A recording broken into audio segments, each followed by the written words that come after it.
बच्चों नमस्कार। स्वागत है आप सभी का हमारे YouTube चैनल ज्ञान मैथ क्लासेस में।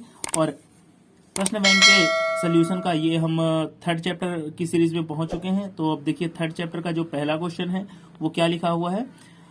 समीकरण युग्म x minus 2y equal to 0 3x plus 4y equal to 0 को प्रतिस्थापन विधि से हल करिए। देखिए पेपर में आपसे नाम से भी मेथड पूछ सकता है, जैसे मेथड का नाम पूछ दिया, प्रतिस्थापन से करिए, विलोपन से करिए, है ना, सब्स्टिट्यूशन से करना है, इलिमिनेशन से करना है, किससे करना है, नाम से पूछ दिया। अगर नाम से पूछ दिया है तो आपको उसी मेथड से करना होगा जिसका नाम दिया गया है। लेकिन अगर नाम से नहीं पूछता है तो आपको ऐसे में नाम से अगर नहीं पूछा जाता तो जिस मेथड से मन हो, जो मेथड आपको इजी लगती हो, जिससे आपको आता हो क्वेश्चन, उसी से आप सॉल्व कर सकते हैं। लेकिन इसमें आपको ध्यान देना है कि इसमें क्या आपसे पूछा गया है, प्रतिस्थापन विधि, माने सब्स्टिट्यूशन मेथड आपसे पूछा गया है। तो आपको इसी मेथड से करना पड़ेगा, नहीं तो आपका आंसर गलत माना जाएगा, आपको नंबर नहीं मिलेगा। ठीक है, तो चलिए हम इसके सोल्यूशन पर बात करते हैं। देखिए पहला क्वेश्चन क्या लिखा हुआ है, x minus 2y equal to 0। तो आप अपना यहाँ इक्वेशन लिख लेंगे, x minus 2y is equal to 0। फिर क्या है, 3x plus 4y equal to 20। इस तरह से आपका ये इक्वेशन दिया हुआ है। इसको हम बना देते हैं गाइस इक्वेशन नंबर फर्स्ट, और इसको बना लेते हैं इक्वेशन नंबर सेकंड। अब आपको देखना यह है कि कौन सा इक्वेशन आपको इजी दिख रहा है, फर्स्ट वाला या सेकंड वाला, कौन सा इजी दिख रहा है, फर्स्ट वाला ना। देखिए फर्स्ट वाला इक्वेशन इजी दिख रहा है, तो हम लेंगे समीकरण 1 से बाय इक्वेशन फर्स्ट। समीकरण 1 से by equation first. Equation first में देखिए क्या लिखा है, x minus 2y is equal to 0। तो अगर आप x को यहीं छोड़ दें और 2y को उधर भेजें तो पक्षांतरण जैसे ही होगा तो उसका ये जो साइन माइनस है वो चेंज होकर के क्या बन जाएगा, प्लस।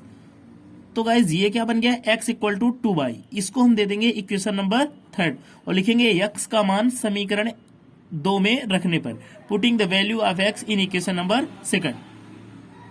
समीकरण 2 में मान रखने पर, ठीक है, समीकरण 2 में मान रखने पर रख दीजिए, put the value in equation third second. तो इक्वेशन सेकंड का क्या लिखा हुआ है, x plus 4y equal to 20। तो अब आपको क्या करना है, यहां 3 को रहने दीजिए और x की जगह पर लिखिए 2y plus 4y is equal to 20। तो यहां से क्या हो जाएगा गाइस, 3 का 2 के साथ मल्टीप्लाई, तो 3 2 कितना होता है 6। तो ये आपने लिख लिया 6y। फिर बगल में कितना लिखा है 4y इक्वल टू कितना 20।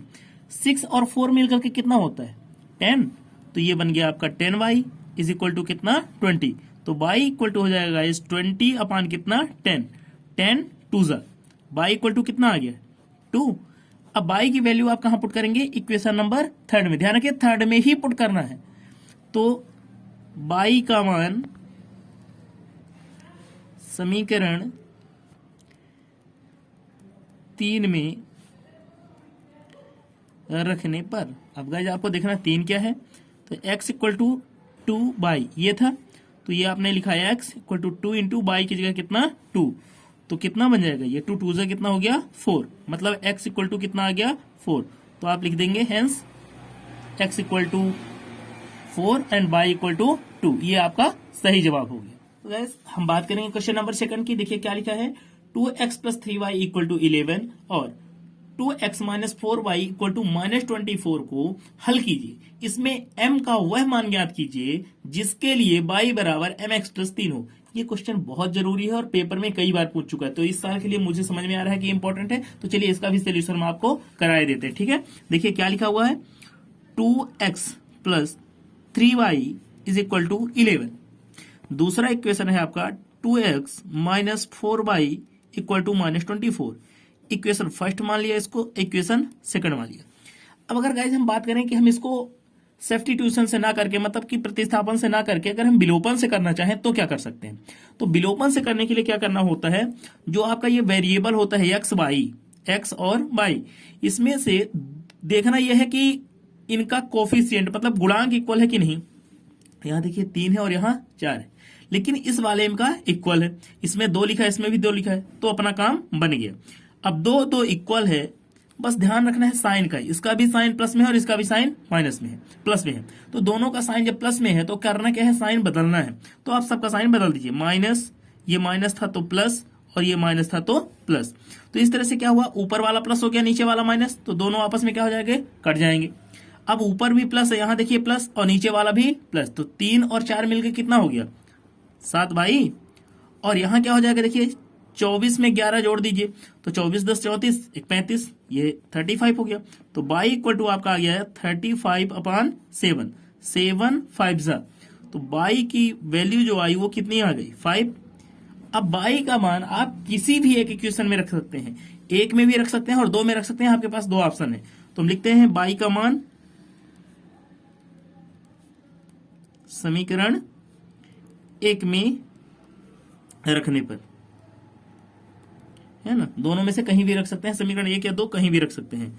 तो चलिए देखिए समीकरण 1 क्या था, 2x + 3y = 11, ये है, 2x को रहने दीजिए 3, और बाई की जगह आपको क्या रखना है, देखिए बाई की जगह 5 रखना है, तो ये 5 रख दिया और बराबर कितना है 11।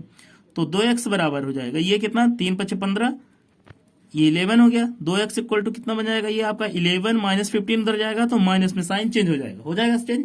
तो 2x इक्वल टू कितना हो जाएगा, -4।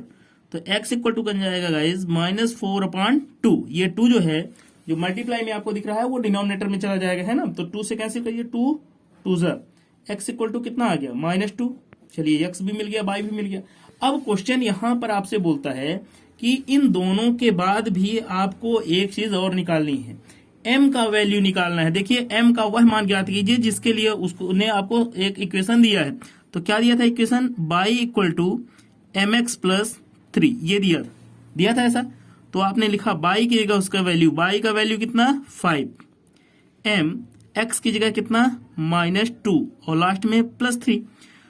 अगर आप इसको ऐसे रहने दें तो 2 का मल्टीप्लाई m के साथ होगा 2m और +3 हो जाएगा। 3 को इधर लाइए जरा, तो 5, 3 इधर आएगा, -3 equal to -2m।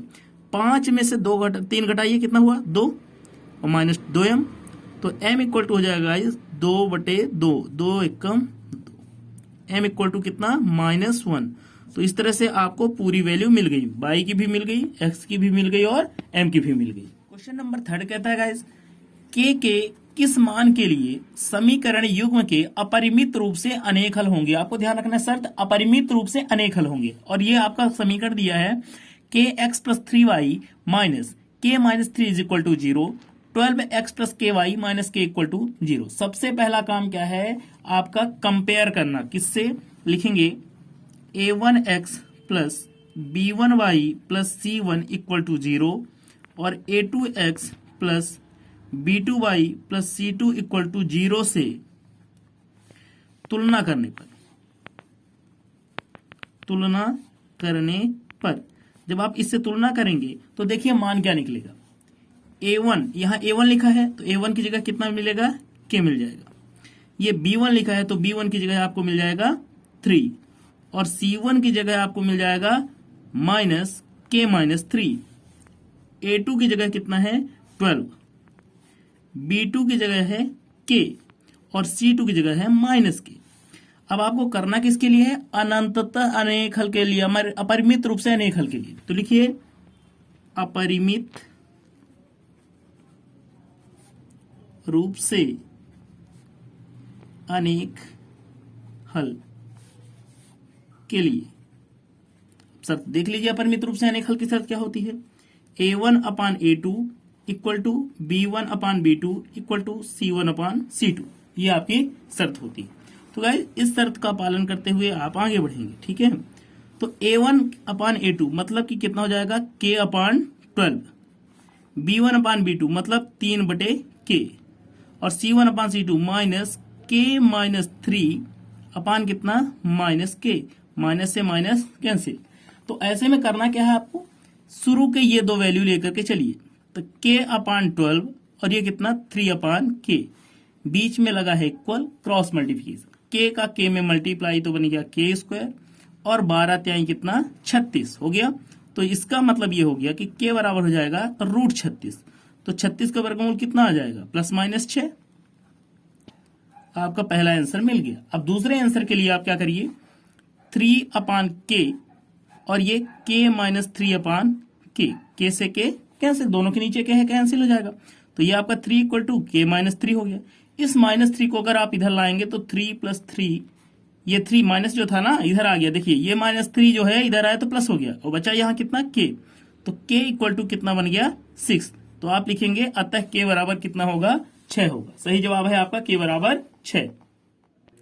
Question number 4 बोलता है दो संपूरक कोणों में से बड़ा कोण छोटे कोण से 18 डिग्री अधिक है, उन्हें ज्ञात कीजिए।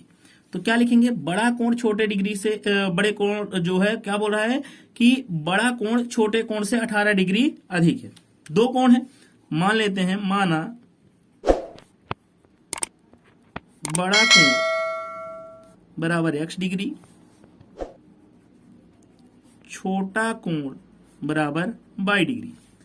अब आपको समझना है दो संपूरक, पहली बात यही है कोण कैसे हैं, दो संपूरक कोण हैं। तो आप लिखेंगे प्रश्नानुसार संपूरक कोण किसे कहते हैं, जिन दो कोणों का योग 180 डिग्री हो उन्हें संपूरक कहते हैं। मतलब आपका पहला मान मिल गया x + y बराबर 180, समीकरण नंबर 1 आपका रेडी हो गया। फिर बोलता है पुनः प्रश्नानुसार, दूसरी शर्त लग गई, दूसरी शर्त है ना, पुनः प्रश्नानुसार। दूसरी शर्त में क्या बोलता है कि एक जो बड़ा वाला कोण है छोटे कोण से 18 डिग्री ज्यादा है। तो ये आपका बड़ा कोण, ये आपका छोटा कोण कितने डिग्री का है, 18 डिग्री ज्यादा है। ये मान आप रख दीजिए उठा करके कहा, समीकरण नंबर 1 में। लिखिए x का मान समीकरण 1 में रखने पर, तो देखिए समीकरण 1 क्या है आपका, x + y बराबर 180। तो जहां x लिखा है उसकी जगह लिखेंगे आप y + 18, और यहाँ एक y तो और है ही, बराबर 180।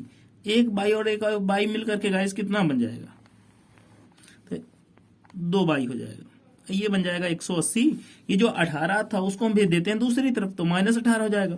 तो 2y बराबर 180 में 18 घटाइए 0, इसको मानेंगे 10, 10 में से 8 गया तो कितना आ गया, 10 में से 8 चला गया तो कितना आया, ये 2 हो गया।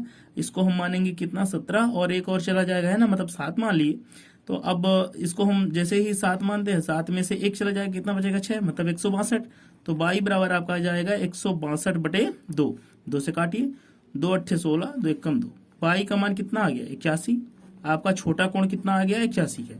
तो y का मान कहाँ रखेंगे, समीकरण नंबर 2 में। y का मान समीकरण 2 में रखने पर, रख दो 2 में, x बराबर कितना, y + 18 ये लिखा है। तो x बराबर कितना हो जाएगा आपका, y की जगह में 81 और प्लस कितना 18, तो x बराबर कितना हो जाएगा, 8 1 मिलकर के 9 और 8 1 मिलकर के 9, दोनों कोण मिल गए। क्या बोला था, दोनों कोणों का योग 180 आना चाहिए। देखिए 99 में एक और जोड़िए तो कितना 100, और 80 वो बचेगा, 180 आ रहा है। तो आपका सही जवाब बड़ा कोण कितने का 99 डिग्री और छोटा कोण कितने का 81 लिख दीजिएगा। अतः बड़ा कोण 99 डिग्री और छोटा कोण 81 डिग्री होगा।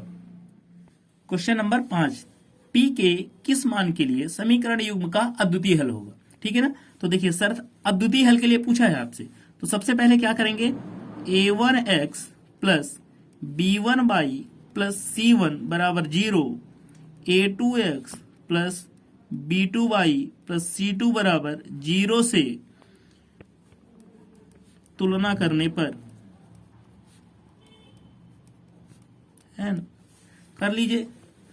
a1 कितना हो जाएगा, a1 हो गया 4, b1 कितना हो जाएगा, b1 की जगह p दिख रहा है और c1 की जगह दिख रहा है 8, a2 की जगह दिख रहा है 2, b2 की जगह दिख रहा है 2, देखिए a2 b2 c2, ये भी कितना 2। अब आपको चाहिए किसके लिए, अद्वितीय हल के लिए। लिखिए अद्वितीय हल के लिए, अद्वितीय हल की शर्त बताइए जरा, a1/a2 does not equal b1/b2, ये शर्त होती है। तो अद्वितीय हल के लिए मान रख दीजिए, a1 का कितना 4/2 बराबर नहीं है p/2। मैं तो सीधे सीधे बोलूंगा, दोनों के डिनोमिनेटर में 2 लिखा है, 2 से 2 काट लीजिए। तो क्या लिखेंगे, p बराबर नहीं है 4, मतलब लिखेंगे p बराबर 4 के अतिरिक्त ये सभी के लिए अद्वितीय हल होगा, ठीक है। तो इस तरह से आज आपके 5 क्वेश्चन हो गए। तो गाइज ये 5 क्वेश्चन आपके बोर्ड पेपर में गारंटी है, इनमें से 1 या 2 क्वेश्चन आपके बोर्ड पेपर में जरूर फंसेंगे। ओके गाइज, आप सभी का थोड़ा सा सपोर्ट चाहिए, हमारे चैनल को सब्सक्राइब करिए और दूसरे लोगों के बीच में शेयर करिए। बहुत बहुत धन्यवाद।